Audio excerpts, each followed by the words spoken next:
féminin. Alors, il faut savoir que cette émission est dédiée à la gente féminine et à travers cette émission, nous recevons donc un panéliste de femmes qui viennent sur ce plateau pour nous parler de différentes thématiques.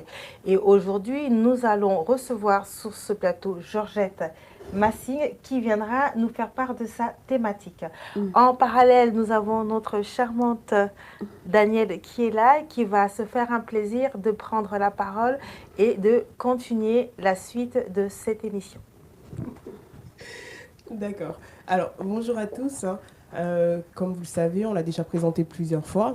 L'émission Une génération de femmes 100% féminin est une émission qui est à la base créée par le réseau Femmes Générationnelles qui vise vraiment à promouvoir la femme, à lui donner sa place en fait sur la scène. Quand on dit donner la place à la femme sur la scène, c'est tout simplement le fait de pouvoir s'exprimer, de pouvoir partager ses expériences, de pouvoir partager ses connaissances avec d'autres femmes ou des hommes aussi, pour que chacun puisse devenir la meilleure version d'elle-même. Ici, nous abordons différents sujets, que ce soit des sujets liés à la famille, à l'entrepreneuriat, comme ce sera le cas aujourd'hui, des sujets culturels ou encore des sujets qui vont toucher le domaine de la spiritualité. Donc, c'est vraiment ouvert. Alors, en tant que femme, n'hésitez pas, si vous avez une expérience à partager, prenez contact avec nous. On se fera un plaisir de pouvoir échanger avec vous.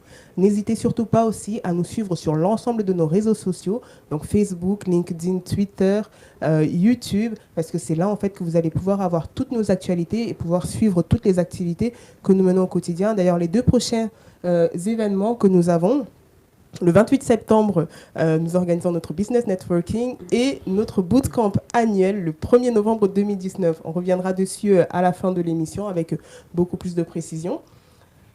Comme Sandrina l'a dit, aujourd'hui, on reçoit Georgette Massing. N'hésitez pas à poser-lui toutes les questions que vous avez aujourd'hui au cours de l'émission, parce qu'on va aborder le thème qui concerne tous les entrepreneurs, toutes les personnes qui ont lancé leur activité ou qui sont en phase de le faire. Et c'est le thème, c'est tout simplement entreprendre en respectant les autorités institutionnelles.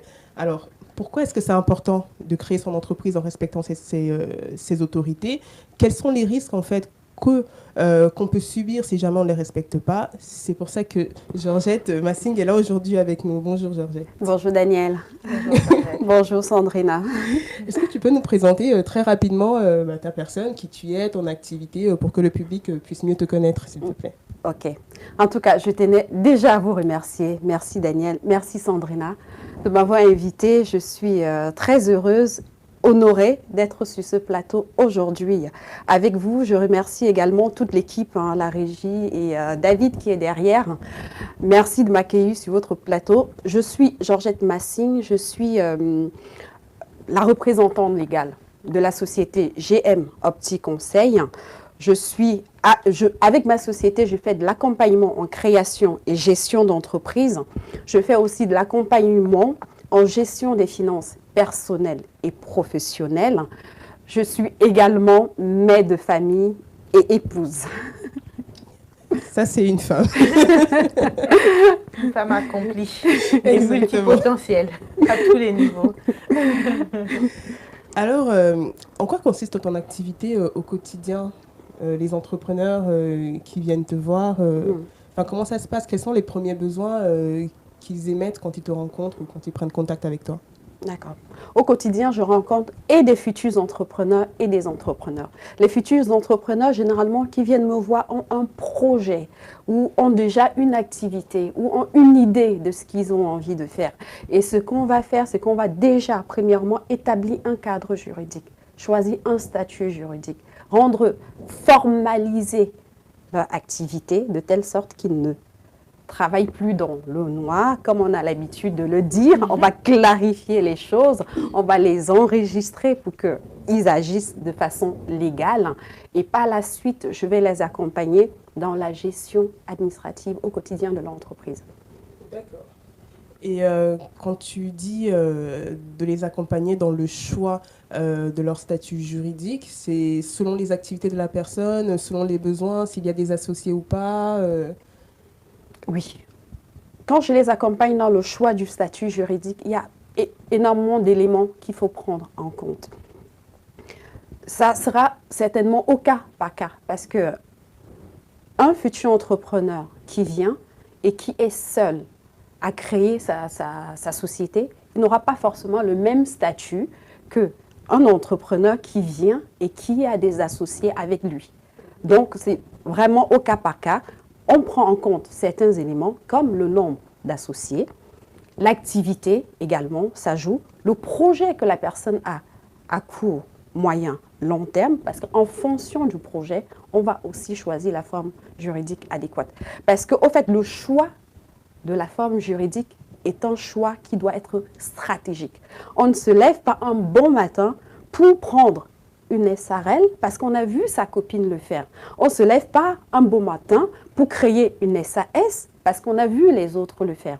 C'est un choix qui doit être réfléchi, c'est un choix qui doit être vraiment fait de façon stratégique, comme j'ai dit, parce qu'à la forme juridique est rattachée certaines obligations. D'accord. Et je voulais savoir, au niveau, quand on vient te voir, est-ce que la personne doit déjà, comment dire, avoir un business plan, un business model? Est-ce que c'est, elle peut arriver comme ça, elle n'a encore rien, elle a juste l'idée, ou alors l'idéal, c'est vraiment qu'elle arrive avec un projet un petit peu défini pour que vous puissiez l'approfondir ensemble? Il y a justement des personnes qui arrivent avec rien, des personnes qui ont simplement une idée, des personnes qui ont simplement un talent. Je veux prendre par exemple le cas d'une coiffeuse. Elle vient me voir, elle sait elle sait coiffer, elle a ce talent-là, mais elle veut le servir à plusieurs personnes et elle ne sait pas comment faire. Justement, je veux prendre cette personne-là, l'aider, comme j'ai dit tout à l'heure, à encadrer, à choisir un statut juridique et par la suite, quand la société est immatriculée, je vais l'aider au quotidien. Je vais d'abord, premièrement, lui donner une petite formation, des conseils pour qu'elle puisse maîtriser ses obligations, pour parallèlement respecter les autorités, tout le thème de notre live d'aujourd'hui. Parce qu'un entrepreneur qui ne respecte pas les autorités, c'est un entrepreneur qui court des risques. Donc, je veux prendre une personne qui vient simplement avec une idée, simplement avec un talent. Je vais l'accompagner jusqu'à la mise en place de sa structure. Parallèlement, il y a aussi des personnes qui arrivent, qui ont déjà un business plan, qui ont déjà un business model. Pour des personnes qui n'ont pas de business plan, je le fais. Je les aide à le faire. Ces personnes-là qui ont déjà avancé, qui ont déjà une idée, qui sont déjà parfois en train déjà d'entreprendre, mais qui n'ont pas encadré, on va continuer ensemble. Alors moi j'ai une question, je voulais déjà savoir pour pouvoir un peu clarifier les choses et puis pour permettre aux personnes qui nous suivent de mieux comprendre les choses. Est-ce que déjà il y a une différence entre le business plan et le business model? Oui. Le business plan, ça va justement parler de l'aspect projet, la rédaction du projet, de la genèse du projet. Et après, ça va parler de l'étape des projections financières, de tout ce qui est chiffre d'affaires prévisionnel, bilan prévisionnel, de tout ce qui est partie financière.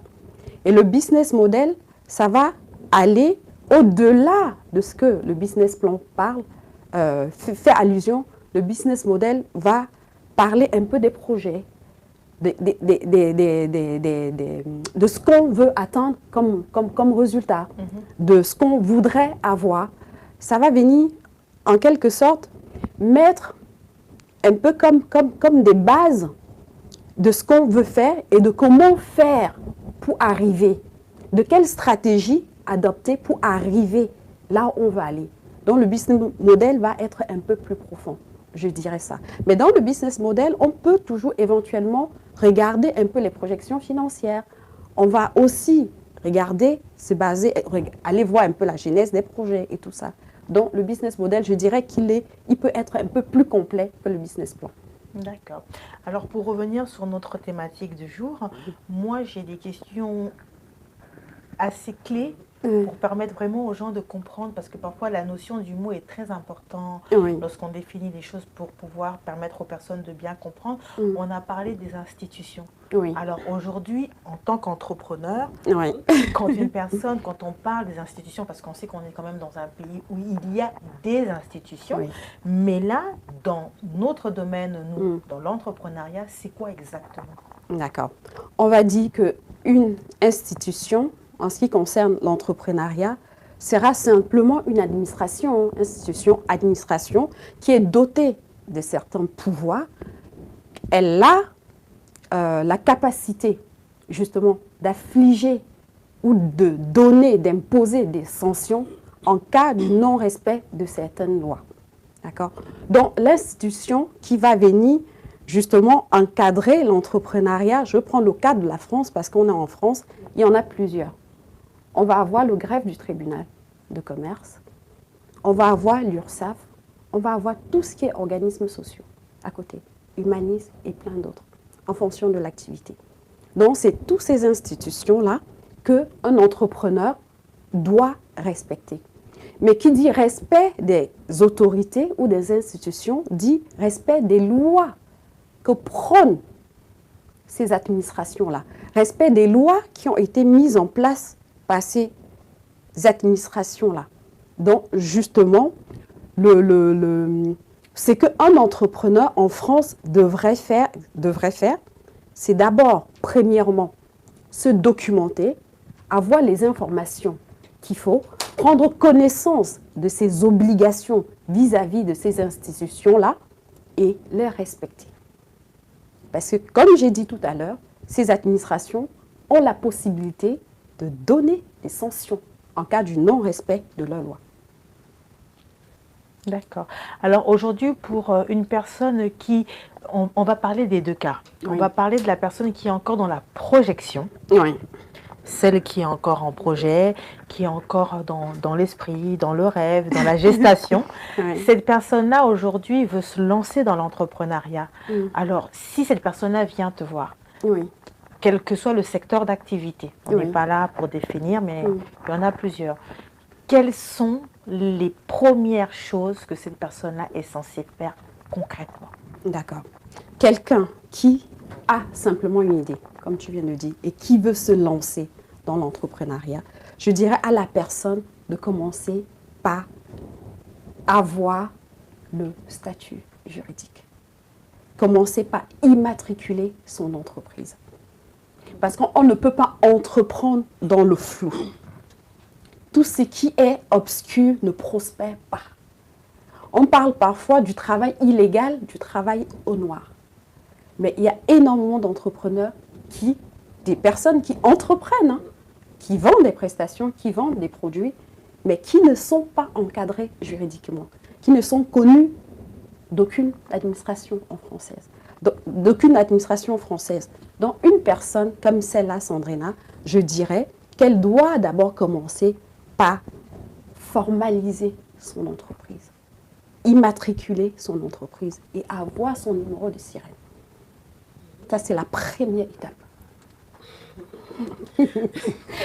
On se comprend. C'est la première pierre à poser. Et la plus importante, d'ailleurs. Et au niveau, on va reparler de ces créateurs-là, au niveau de la protection en fait de son image, de son nom, de son logo, parce que on suit énormément d'histoires aujourd'hui où des personnes, je me suis fait piquer mon nom, je me suis fait piquer mon identité visuelle, ou alors telle personne utilise le même nom de marque que moi, et étant donné que moi j'avais déjà plus de renommée sur le marché, bah, cette personne-là, en fait, elle jouit de ma notoriété pour pouvoir développer son activité. Donc, comment est-ce que ça se passe? Comment est-ce qu'il est possible, en fait, justement, de lutter contre ça, de ce, on va dire, entre guillemets, de ce vol d'identité de marque? D'accord. Je dirais ceci. Je dirais qu'il ne faut pas attendre d'avoir une société pour protéger son idée, protéger son logo, protéger sa marque. Dès qu'on a déjà une bonne idée, dès qu'on a déjà un logo, dès qu'on a déjà une marque, on a déjà une idée de ce qu'on veut et ce qu'on peut faire, on doit déjà aller à l'INPI, protéger, déposer non seulement le nom, le logo, mais parfois, je veux dire quoi, en ce qui concerne par exemple la cuisine, les recettes. Oui, le descriptif de Le l'activité. descriptif de l'activité, même les recettes, en ce qui concerne la restauration.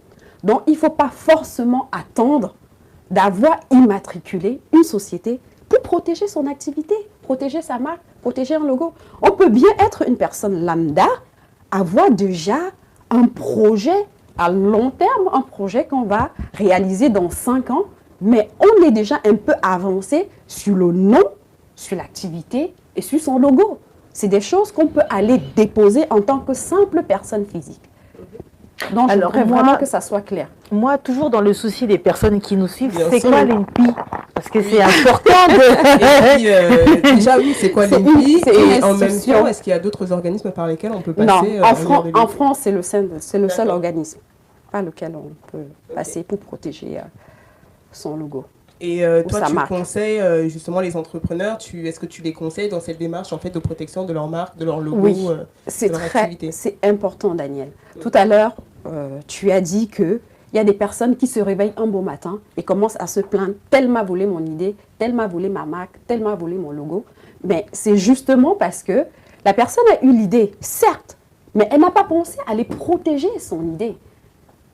Tant que l'idée n'est pas protégée et que ce n'est pas enregistré quelque part, parce qu'on peut protéger non seulement nationale, à l'échelle nationale, mais on peut aussi faire une protection à l'échelle internationale.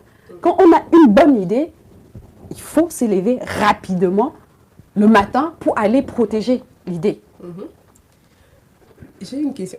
Là, ça rentre dans le domaine financier. Parce que, en général, nous sommes entrepreneurs, on a envie de lancer une activité, mais par un moment, au niveau des poches, ça coince un petit peu. Ouais. Pour entreprendre ces démarches de protection, est-ce que ça coûte... Enfin, je suppose que ça va dépendre des zones, des pays dans lesquels on Oui. souhaite être enregistré. Mais est-ce que ça coûte cher? Et surtout, la question, c'est pendant combien de temps est-ce que notre marque est protégée? Parce que ça aussi, c'est important, parce que c'est une question financière. On investit. Est-ce qu'on doit investir chaque année ou tous les 2 ans? C'est une protection à vie.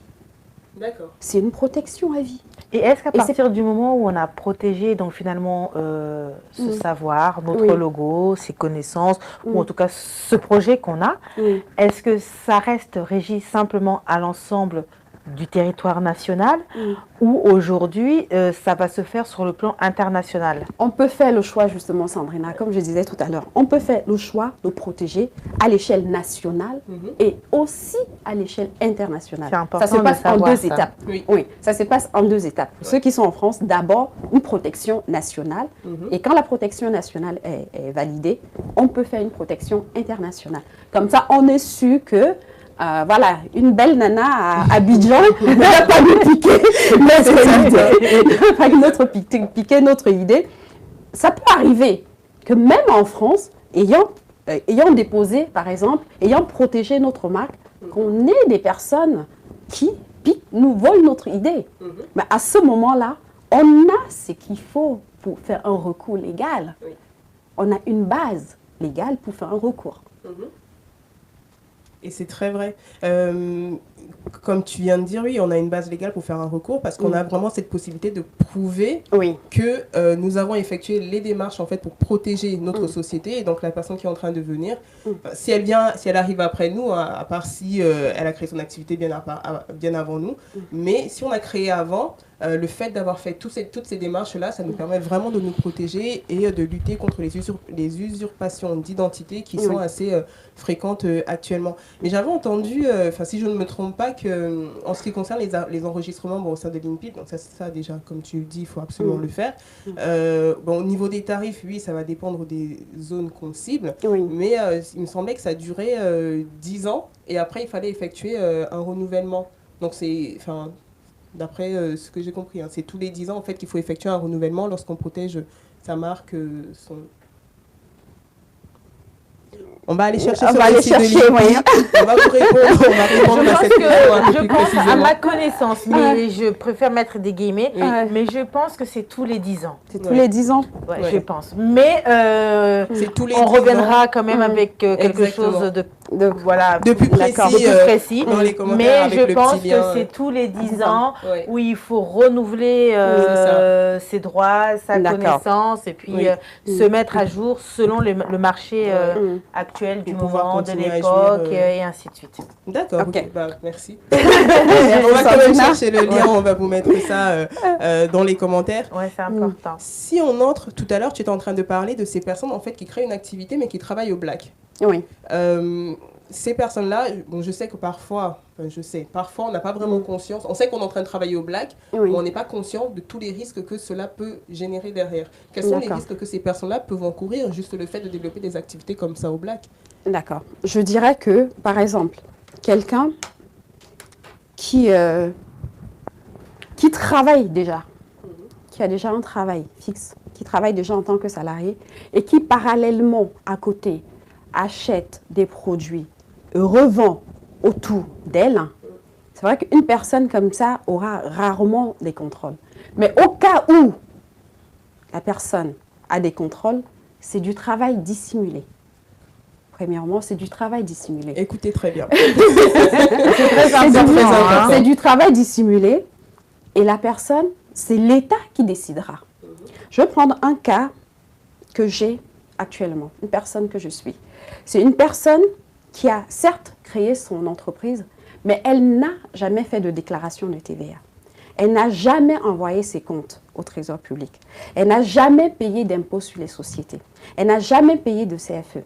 Cette personne se retrouve aujourd'hui avec un redressement de 197 000 €. Je dis bien un redressement de 199 000 €. Professionnel et personnel, pratiquement la même somme, 180 000 €. On est déjà à près de plus de 360 000 € de redressement. Une somme que l'État demande à cette personne. Parce que ça fait une dizaine d'années que la personne travaille sans rien payer, en toute impunité. Donc c'est quelque chose qui peut coûter cher. Est-ce qu'on peut aller en prison pour ça? Bien sûr. Non, il faut le dire pour oui, ça peut aller jusqu'au pénal. Ça peut aller jusqu'au pénal, mais c'est à l'État de décider. D'accord. Donc en gros, il vaut mieux vraiment démarrer son activité avec de bases solides, en respectant les autorités institutionnelles, plutôt que de commencer au black et puis de prendre le risque d'être repéré un jour et de subir de telles conséquences financières, parce que ça peut même... ça dépend, si vous n'avez pas les ressources pour pouvoir payer tout ça tout de suite, ça peut entraîner des graves dégâts dans la vie quotidienne et freiner beaucoup de personnes dans leur développement. La fermeture déjà de la société. Exactement. Bien sûr. Oui. Une personne qui se retrouve avec un redressement de 190 000 €, Sandrina, la personne n'a plus les possibilités financières pour s'acquitter de cette somme. Automatiquement, ça va être une liquidation, ça va être une radiation. La personne sera obligée de fermer son entreprise parce qu'elle n'a pas les capacités pour honorer cette dette-là. Alors, oui. Ça c'était dans le cadre des personnes qui n'ont encore, qui ont entrepris, mais qui n'ont rien fait, qui n'ont fait aucune déclaration. Mais il y a aussi le cas où on entreprend, justement, et donc on est déjà c'est-à-dire qu'on a déjà le statut, on a déjà pris conscience, on a déjà fait ces démarches-là. Oui, on a déjà fait ces démarches et on entreprend déjà. On est déjà gérant d'entreprise, on est déjà représentant légal d'une entreprise. Et à ce moment-là, l'argent de la société, on l'utilise pour les besoins personnels. Ça, c'est aussi un autre cas du non-respect. La déclaration des achats personnels en dépenses professionnelles. Oui, ça, c'est encore un autre cas du non-respect des autorités, du non-respect des obligations. Parce que quand on crée une société, quand on est représentant légal d'une société, quand on est gérant d'une société, on sait que parmi ces obligations, on ne doit pas utiliser l'argent de l'entreprise pour ses besoins personnels. On ne doit pas utiliser l'argent de l'entreprise n'importe comment. Il y a un cas qu'on a eu très récemment, c'est passé dans les journaux télévisés, c'est le cas de Carlos Ghosn. Oui. Sujet très en vogue actuellement. Voilà. Et à suivre, c'est important. Voilà. On apprend beaucoup de choses à travers cette histoire.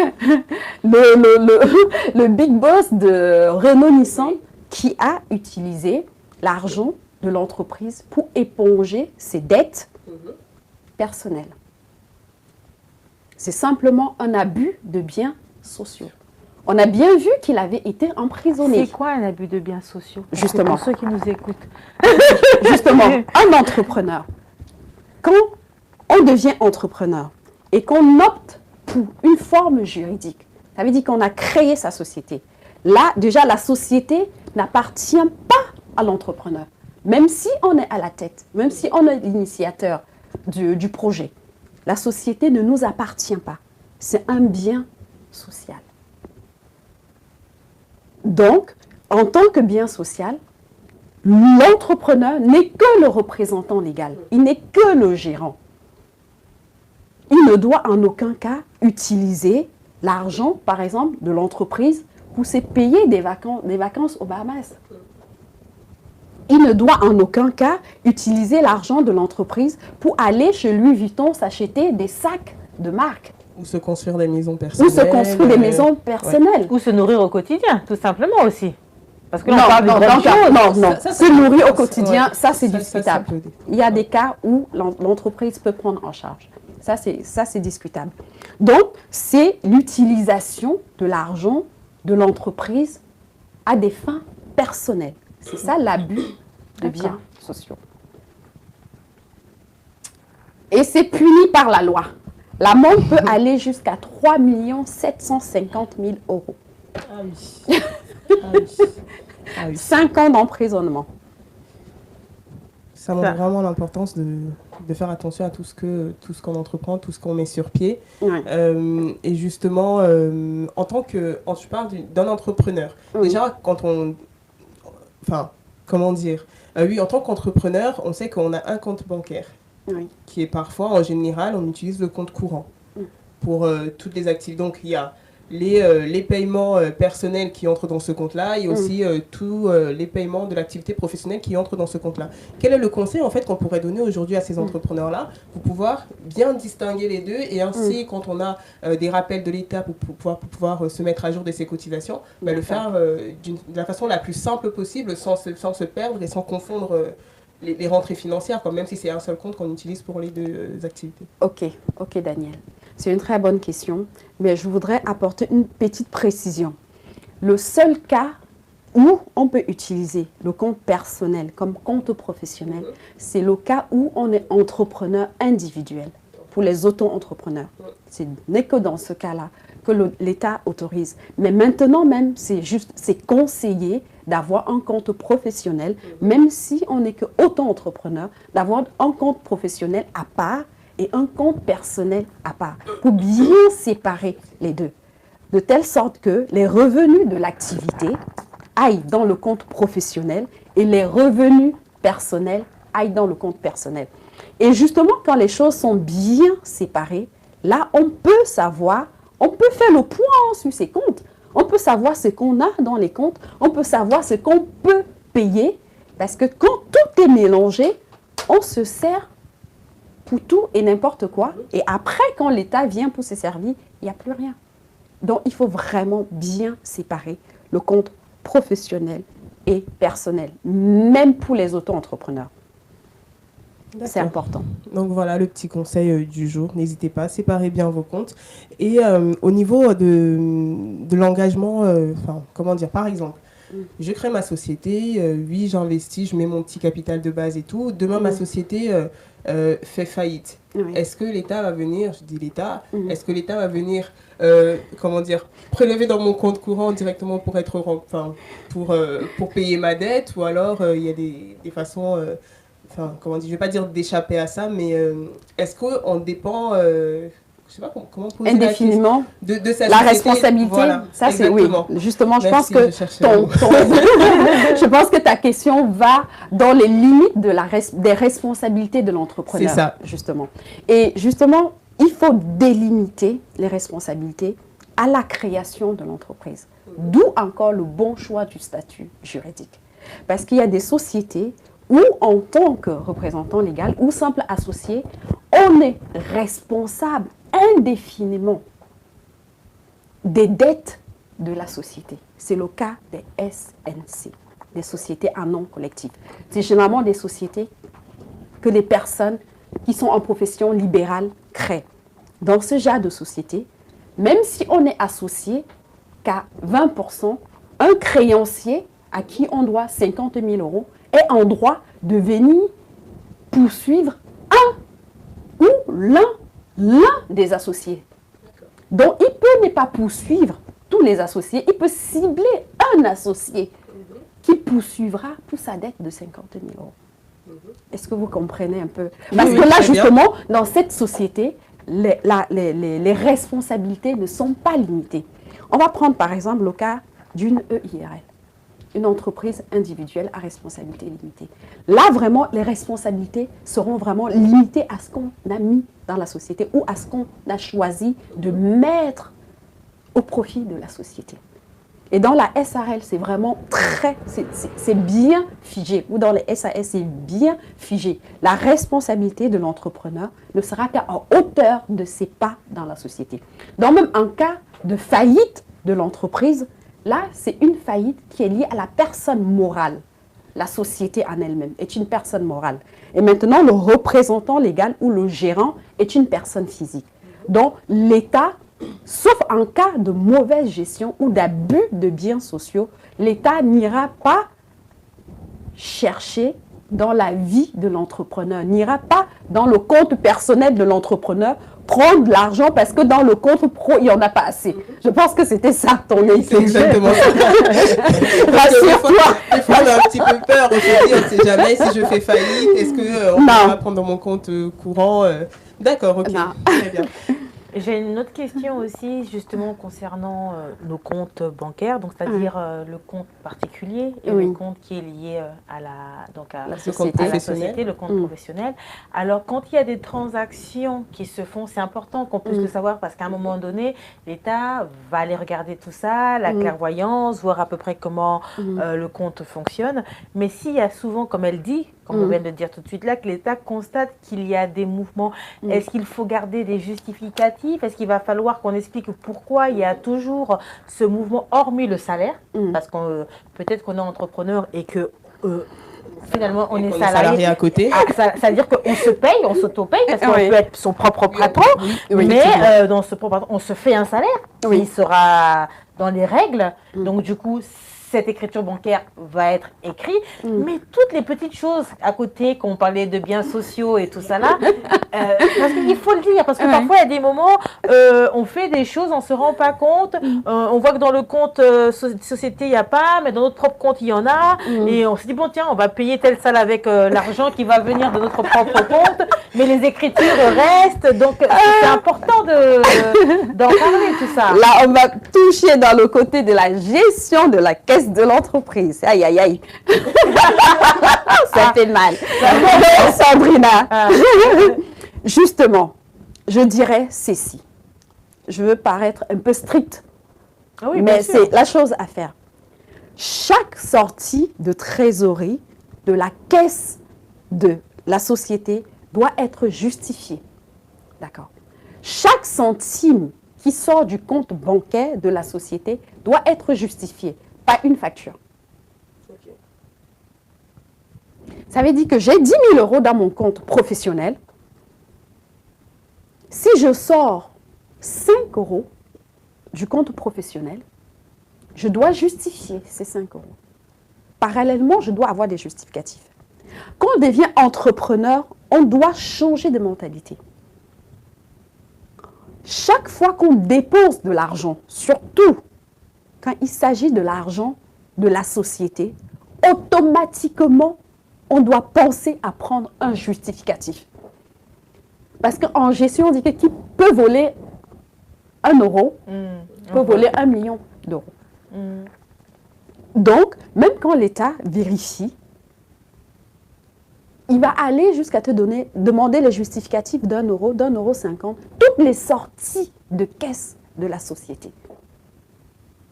Donc, je pense qu'avant même d'entreprendre, c'est une notion qu'on doit intégrer. Et en tant qu'entrepreneur, c'est quelque chose, ça doit devenir quelque chose d'automatique. J'ai utilisé la carte bleue de ma société pour acheter un stylo. Je demande la facture à la caisse.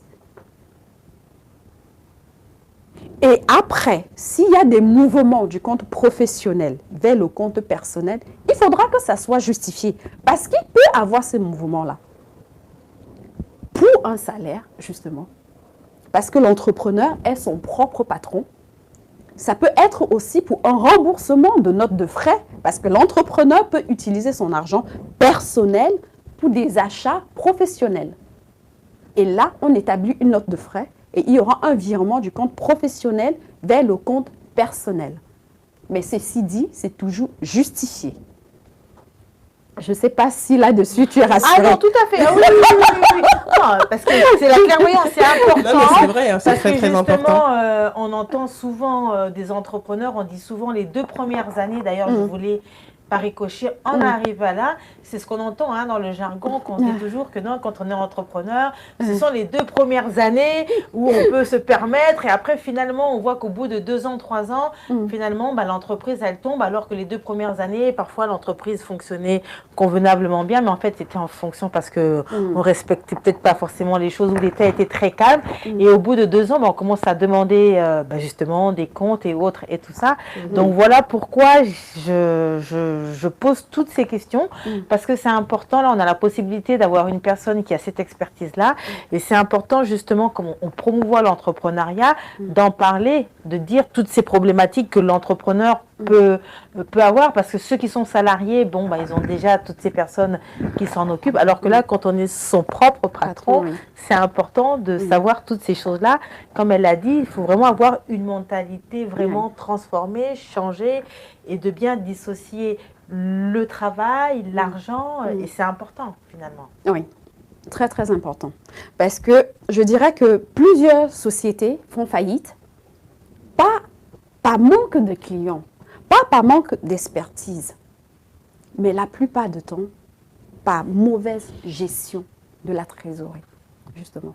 Cet argent qui va de gauche à droite, qui va n'importe où, qu'on utilise n'importe comment, sans forcément avoir réglé les choses les plus importantes, les choses essentielles, et qu'en fin de compte, la première année, c'est calme.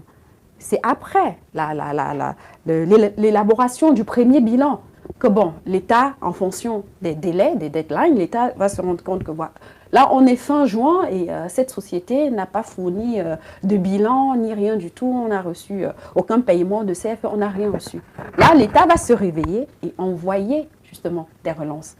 Et à ce moment-là, quand l'État envoie des relances et que en amont, la société était censée, par exemple, faire des trucs comme des déclarations de TVA, c'est des montants quand même assez conséquents, et que l'entrepreneur n'avait pas connaissance justement de cette obligation fiscale-là, ou peut-être l'entrepreneur avait connaissance de l'obligation fiscale, mais a plutôt préféré utiliser l'argent pour s'acheter des chaussures de marque, à ce moment-là, ça fait mal. L'État se réveille, mais il n'y a plus rien dans la caisse. Et justement, je voulais, ça introduit un petit peu ma question qui était liée aux charges de l'entreprise. Comment est-ce qu'on fait pour les anticiper, pour les préparer? Et justement, parce que pour certaines activités, par exemple, en tant qu'auto-entrepreneur, je sais que les premières années, on ne paye pas énormément de charges, mais au bout de la 2e, la 3e année, là, on a les charges qui s'élèvent et tout. Donc, comment est-ce qu'on fait pour anticiper ça, pour préparer ça et éviter d'être pris de court quand il y a ce changement-là qui opère? D'accord. On prend le cas de l'auto-entrepreneur, comme tu l'as dit, Daniel. L'auto-entrepreneur a une obligation déclarative.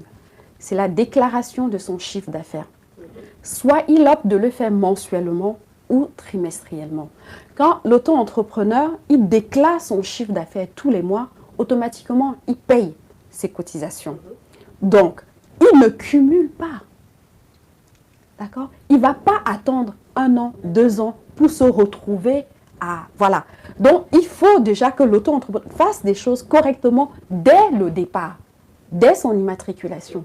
Qu'il sache que je dois déclarer mon chiffre d'affaires et je dois automatiquement payer soit les 14%, soit les 23, quelque chose pour cent si on a en prestation de service. Et là, c'est une charge figée. Et à côté de cela, ce qu'il peut faire, ce qu'il peut mettre en place, qui peut l'aider, c'est avoir un tableau de prévision.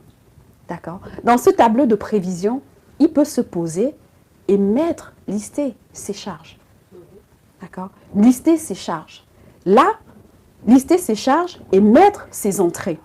Là, il aura une idée des entrées qu'il a, une idée des charges futures à venir. Donc, il ne sera pas surpris. L'auto-entrepreneur ne sera pas surpris. Dans le cadre d'une société, le gérant de la structure, il va mettre en place un budget, un tableau de prévision de trésorerie. D'accord? Dans ce tableau de prévision de trésorerie, on peut le faire. Je préfère que ça soit des prévisions mensuelles. Si c'est un tableau de prévision mensuelle, là, on pourra mettre toutes les charges du mois et avoir une idée des entrées et savoir que ce mois-ci, on doit sortir telle somme et il y aura telle somme qui rentrera. Je veux même pousser plus loin. Je dirais qu'il ne faut pas que les prévisions se limitent au niveau mensuel. On peut faire des projections, justement. On rentre dans le prévisionnel. D'accord? On prévoit déjà sur 3 mois. On fait un tableau de prévision sur 3 mois, même sur 1 an. Après une année d'activité, on a déjà une idée. On a déjà une petite expérience. On sait déjà les charges qu'on aura. Donc, on peut déjà établir un tableau de prévision de trésorerie annuelle qu'on ajuste mensuellement.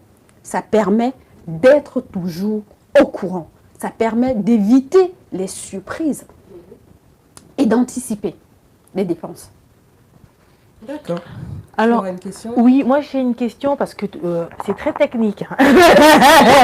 et d'ailleurs, c'est le but. Hein. Oui. Mais pour justement ces personnes qui nous écoutent, c'est quoi la TVA? Ah, d'accord.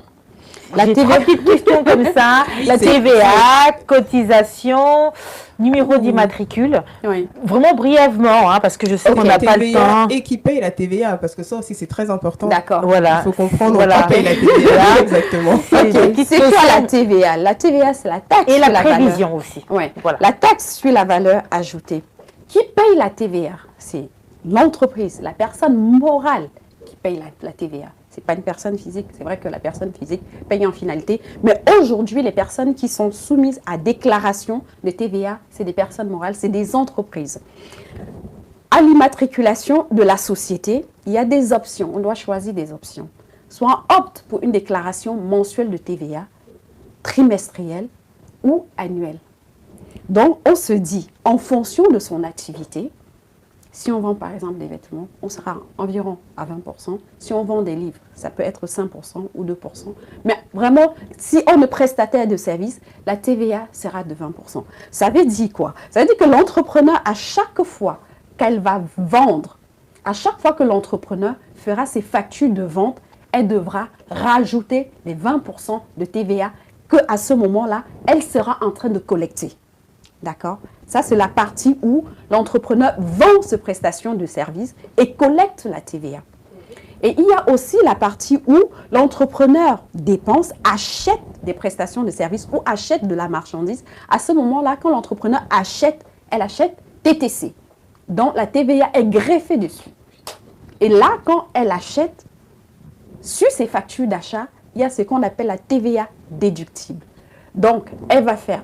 On va prendre la TVA qu'elle a collectée, on va déduire la TVA sur ses achats et ça, le montant sera la TVA à reverser. Ça, c'est pour faire simple. Et c'est uniquement les sociétés qui sont soumises à la TVA. C'est vrai qu'avec le doublement des plafonds de chiffre d'affaires des auto-entrepreneurs, il arrivera à un moment donné qu'un auto-entrepreneur puisse être assujetti à la TVA. Parce qu'aujourd'hui, en prestation de services, on est à 70 000 euros.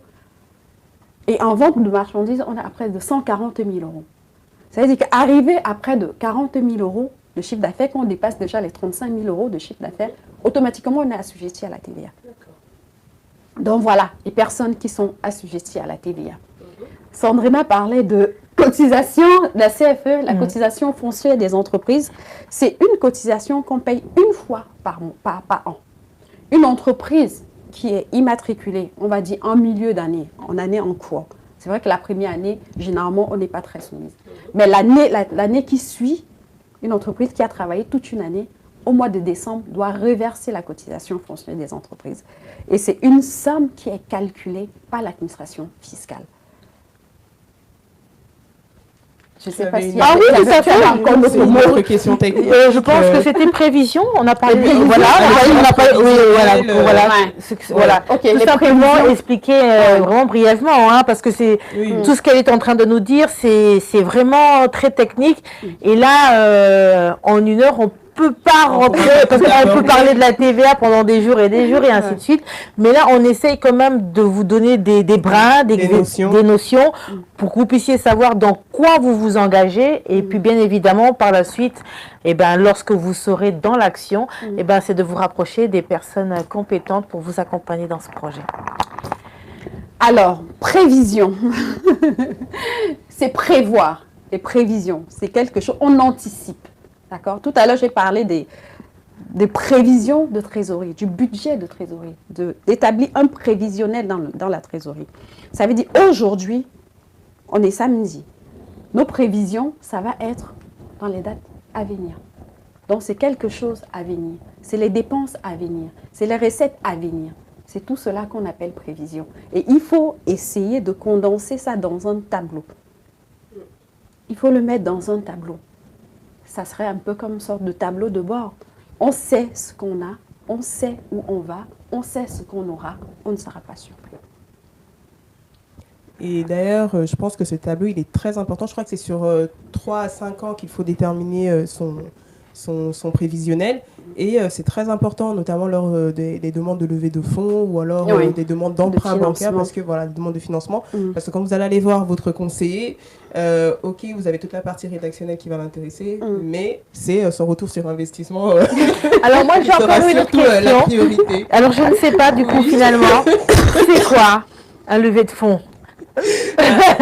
C'est très important. Voilà, donc, tu le fais, mais je te laisse le faire quand même, c'est toi.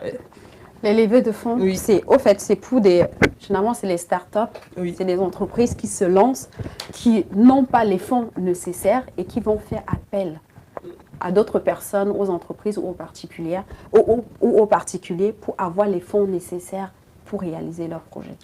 Alors, est-ce qu'il y a une différence dans le lever du fonds pour une entreprise, pour une association, en termes de dons, c'est la même chose? Pas du tout. C'est vraiment totalement différent. Les dons, c'est complètement autre chose. C'est important. Voilà. Parce que dans les levées de fonds, généralement, il y a une contrepartie. Alors que le don, c'est quelqu'un qui donne à l'association sans rien attendre en retour. Mais est-ce qu'une entreprise aujourd'hui peut avoir un don? On peut ou pas? C'est important de le dire aussi.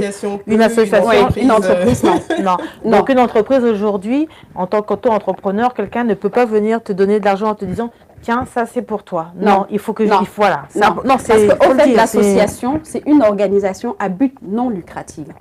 Et elle vit uniquement des dons qu'elle reçoit des donateurs. Alors qu'une entreprise, c'est une organisation à but lucratif. L'entreprise est censée générer du bénéfice. Et quand on est entrepreneur, quand on est une entreprise et qu'on vend des prestations de services ou des produits à des fins pour pouvoir avoir un bénéfice, on ne peut pas collecter des dons. D'accord. C'est pas possible. Une entreprise n'a pas la capacité de collecter les dons. Bon, le sujet est vraiment très très technique, donc comme Sandrina le disait, en une heure on ne peut pas aborder tous les aspects en fait de tout ce qui concerne l'entreprise, la création d'une entreprise, sa gestion. Donc n'hésitez pas surtout à vous rapprocher de Georgette Massing qui saura vous conseiller, vous donner beaucoup plus de détails et vraiment vous suivre individuellement parce que chaque processus, chaque création, en fait, dépend de l'état d'esprit de chacun, de l'activité, des financements que vous avez, de vos réels besoins. Donc, surtout, n'hésitez pas, on donnera ses coordonnées tout à l'heure.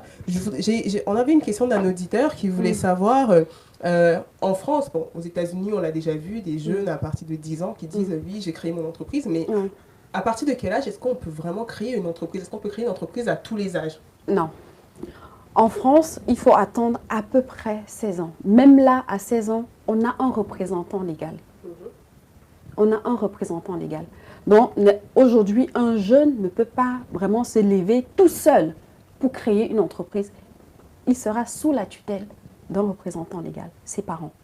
Donc, même étant jeune, je pense que même moins de 16 ans, on peut le faire en France, mais ça ne sera pas à son nom. L'entreprise ne pourra en aucun cas être représentant légal d'une société parce qu'il n'a pas la majorité, parce qu'elle n'a pas la majorité. Mais là, la société un jeune pourra éventuellement être associé. D'accord. Mais c'est le parent qui sera le représentant légal de la société.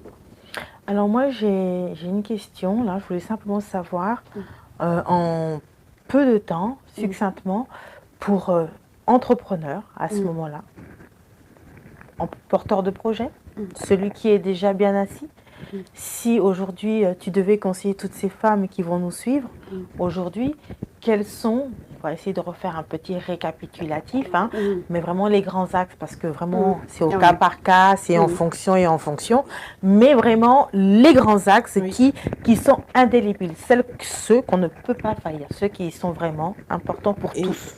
Et si je pouvais compléter, on sait que les lois évoluent énormément, tout ce qui est législation. Donc, s'il y a aussi quelques sites internet ou quelques, je sais pas, journaux, quelques livres qu'il faudrait lire et tout pour être au courant de toute cette actualité-là, je pense que nous sommes tous preneurs et preneuses. D'accord. En petit résumé, je dirais que quelqu'un qui veut se lancer dans l'entrepreneuriat, quelqu'un qui souhaite entreprendre doit premièrement choisir un statut juridique. Ça, voilà, c'est incontournable. La personne doit immatriculer son entreprise pour avoir un numéro de SIRET, comme Sandrina l'avait évoqué tout à l'heure, parce que c'est ce numéro de SIRET qui fait foi. C'est ce numéro de SIRET qui vous montre que vous avez déjà une société, une personnalité morale qui est différente de vous. Donc, la personne immatricule son entreprise, la personne s'assure de connaître ses obligations en tant que représentant légal d'une société. Ça doit être les obligations fiscales, tout ce qu'elle doit à l'administration fiscale, les cotisations, les déclarations, tout ce qu'elle doit reverser parallèlement à son chiffre en fonction de son chiffre d'affaires. La personne doit maîtriser cette obligation fiscale. À côté, il y a l'obligation aussi sociale. En cas d'emploi de salarié, la personne doit savoir qu'elle doit faire ses déclarations URSSAF, doit payer ses cotisations URSSAF, doit payer ses retraites et tout ça. Donc ça, c'est des choses vraiment primordiales à maîtriser. Parallèlement, à côté de cela, il y a la partie finance, la partie gestion de la caisse de l'entreprise. Parce que je disais tout à l'heure que certaines entreprises faillissent, pas parce qu'elles n'ont pas de clients, mais simplement parce que la caisse est mal gérée, simplement parce que l'argent de l'entreprise est mal géré. Donc, au-delà de la maîtrise des obligations, l'entrepreneur doit savoir gérer sa trésorerie. Parce qu'une entreprise ne peut pas fonctionner sans argent. On est d'accord? Donc, je penserais que ça, c'est vraiment les points très, très importants à maîtriser. Parallèlement, pour connaître ses obligations, par exemple, vis-à-vis de l'administration fiscale, le site ImpôtGouv, il y a énormément d'informations là-dessus. Les délais, les déclarations, comment faire, à quel moment, il y a énormément d'informations sur le site ImpôtGouv. Même je pense que sur le site URSSAF aussi, hein, on a énormément d'informations là-dessus. Sur la CCI, sur les sites de la CFE aussi, il y a énormément d'informations. Je voudrais dire à un futur entrepreneur de ne pas hésiter d'aller à la chambre de métier, à la chambre de commerce, pour prendre des renseignements. Ils sont là pour ça. Et c'est des personnes très disponibles, très disposées pour répondre aux questions. Au-delà de leur site internet, il faut aussi se rendre sur place. Ils proposent parfois des formations à la création d'entreprises, des formations pour des futurs dirigeants d'entreprise. Donc, il ne faut surtout pas hésiter à aller chercher l'information. Parce que c'est la personne qui a la bonne information qui a le pouvoir. On peut être plusieurs à entreprendre. On peut être plusieurs à se lancer dans une activité. Mais la personne qui va réussir, la personne qui aura une bonne longueur d'avance sur l'autre, c'est celle qui aura la bonne information. Je veux aller, voilà, dans mes convictions religieuses. La Bible dit que le peuple périt faute de connaissances. D'accord? Donc, quand on n'a pas la bonne information, on peut périr. Je dirais aussi ceci. Pour toutes ces personnes qui entreprennent dans l'ombre, tout ce qui est obscur ne prospère pas. Pensez à régulariser votre situation. Parce que je dirais toujours, si je me base sur la Bible, Dieu nous remplit en fonction du vase qu'on lui propose. Si tu viens donner un statut d'auto-entrepreneur à Dieu, c'est un statut qui est déjà limité. Le chiffre d'affaires est déjà limité, d'accord? Il te donnera en fonction de ce que tu lui as présenté.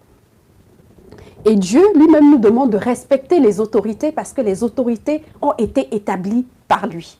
Donc, si on veut faire les choses proprement, on doit sortir de l'obscurité, parce que Dieu n'est pas obscur. On doit faire les choses proprement et respecter les autorités, donner à César ce qui est à César. Eh bien, en quelques mots, tu viens tout simplement de rappeler l'une de nos phrases, l'un de nos slogans qui est « Le savoir est une arme ». Donc vraiment, n'hésitez pas à suivre tous les conseils que nous avons pu vous apporter à travers cette émission et surtout grâce à l'expérience et à l'expertise de Georgette. N'hésitez pas, vous pouvez aussi prendre contact avec elle. On fait comment pour te contacter, Georgette, en quelques mots? Je suis visible sur Facebook, j'ai la page Opti Entrepreneur, ou sinon ma page personnelle, Georgette Massing-Manig. Je suis aussi sur Instagram, ou sinon il y a aussi l'adresse mail de mon entreprise, contact@optientrepreneur.com. D'accord, n'hésitez pas, prenez contact avec elle, vous serez mieux suivi et vous aurez vous aurez des questions plus approfondies, des réponses plus approfondies à toutes les questions que vous vous posez. Alors, comme le savoir est une arme... J'ai quelque chose, excuse-moi, pour notre chère Georgette, le direct, c'est que je voulais quand même vous parler de quelque chose de très important parce que nous avons Georgette qui nous a annoncé qu'elle justement, elle avait écrit un livre qui va sortir très bientôt. Très bientôt. Et donc, on va lui laisser vraiment un petit instant pour nous faire part de ce livre, de ce témoignage. Et nous reviendrons donc sur le plateau à ce moment-là pour en parler de façon beaucoup plus large et beaucoup plus en profondeur. D'accord. Alors, mon livre a pour titre « Gracié et libéré de 524 000 € de dettes ». Et parallèlement, tout en bas de la couverture, je donne 14 clés pour mieux gérer ses finances. Ce livre m'a été inspiré comment? C'est ma souffrance, au fait. Je parle de mon témoignage, je parle de mon vécu, je parle de ma traversée de désert, je parle de comment j'ai investi, je parle de comment j'ai fait faillite, je parle de comment je me suis retrouvée avec des dettes et je parle de comment j'ai pu sortir de mes dettes. J'évoque les moments où je devais être obligée de gérer mon quotidien mensuel avec 40 €. 40 € par mois. Donc, c'est un livre que j'ai écrit avec tout mon cœur. C'est un livre qui s'adresse à tout le monde. C'est un livre qui s'adresse aux entrepreneurs parce que je parle de ma faillite. Je parle de comment je me suis relevée. C'est un livre qui peut aider n'importe qui. C'est un livre qui vient aussi encourager des personnes qui sont découragées. C'est un livre qui vient justement fortifier les personnes qui sont affaiblies, des personnes qui se disent que voilà, il n'y a plus d'espoir, des personnes qui se disent, bon, au fait, je suis venue accompagner les autres. C'est un livre qui vient vous donner de l'espoir. C'est un livre qui vient vous dire que rien n'est figé dans la vie. C'est un livre qui vient vous dire qu'il y a un temps pour toute chose. Il y a un temps pour la souffrance, un temps où Dieu relève. Donc, c'est vraiment un livre pour tout le monde. Donc, je vous encourage et on à vous en procurer. Ton livre très rapidement. Pour l'instant, il est en précommande. En m'envoyant un mail... tu contactes @optientrepreneur ou même via Messenger pour les personnes qui sont sur Facebook. D'accord, merci Georgette. Donc, comme Sandrina le disait, on reviendra très prochainement sur le plateau pour pouvoir parler de ce livre en profondeur et vraiment de ce qui a poussé Georgette à raconter son histoire par écrit et à partager cette histoire avec nous tous. On va revenir très rapidement sur nos deux événements qui sont à venir. Donc, on a le 28 septembre 2019 ici à Paris à partir de 15h. Nous organisons notre événement trimestriel, le Business Networking. C'est tout simplement un événement au cours duquel, pour une fois, on accueille volontiers les hommes. Ouais, les Un hommes événement, sont... voilà, un événement qui va réunir des hommes et des femmes pour tout simplement réseauter, développer son réseau professionnel. On aura 3 intervenants, un qui sera spécialisé dans le recrutement, la deuxième dans le développement personnel et notre invité qui n'est plus surprise. Qui sera le bonus de l'événement. Georgette Massigne qui sera le bonus de l'événement et qui viendra encore nous apporter un petit peu plus en expertise sur le domaine de l'entrepreneuriat. Donc n'hésitez pas, suivez nos réseaux sociaux, vous avez tous les liens pour pouvoir réserver vos places. Et ensuite, on a le bootcamp de l'entrepreneur. Voilà, on a le bootcamp de l'entrepreneuse, hein, comme vous le savez maintenant. Alors, nous sommes à notre 2e édition. C'est le 1er novembre. Vous pouvez déjà réserver vos places. Il faut savoir que cette année-ci, c'est l'esprit d'entreprendre, la vision. Nous aurons 4 thématiques et on vous réserve des surprises lors de cette journée. Alors, soyez nombreux, commencez déjà à vous inscrire, écrivez-le déjà dans votre agenda et nous nous retrouverons cette journée autour de l'entrepreneuriat. C'est exactement ça. Et tous nos réseaux sociaux, suivez-nous, partagez autour de vous, toutes nos actualités y sont et toutes les activités que nous avons déjà pu effectuer. Donc Facebook, LinkedIn, Twitter, YouTube, c'est Femmes Générationnelles. Bon, à très bientôt. À très bientôt. Bientôt.